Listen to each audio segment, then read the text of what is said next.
Dad always kept a neat desk, except for today. Papers overflowed the surface, a chaotic jumble amongst which a single, yellowed newspaper clipping stood out.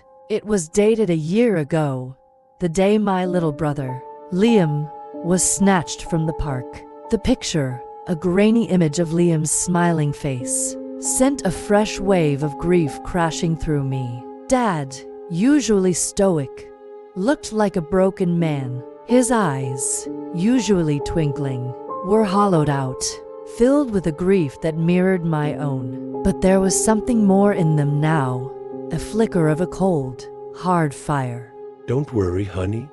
He rasped, his voice rough with disuse. I'll find who did this. Justice will be served. The evening news blared the news of a gruesome murder. A local pedophile, the man suspected of taking Liam, found dead in his own home. The cause of death?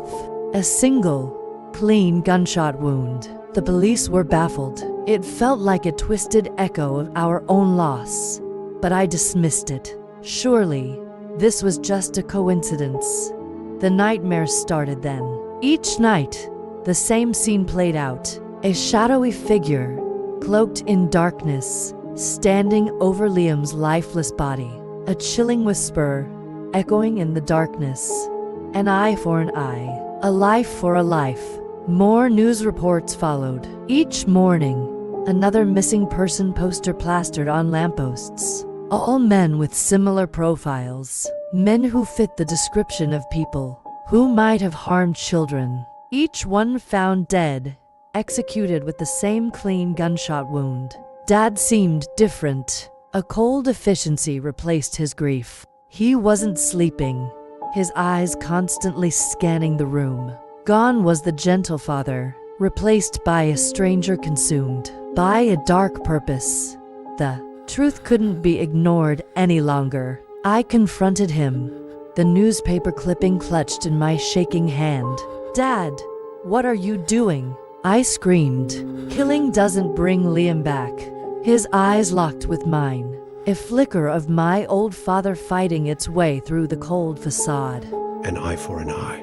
He whispered, his voice hollow. They took my light.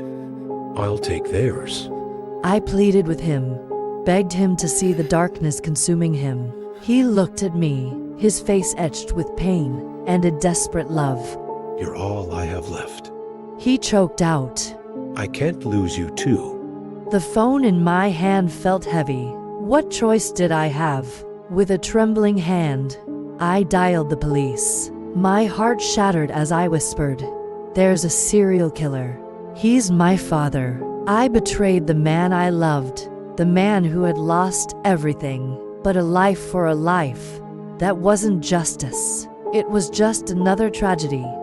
The house is silent again. My father sits in a prison cell, a shell of the man he once was. His eyes, once bright with love, are clouded with a despair that mirrors my own.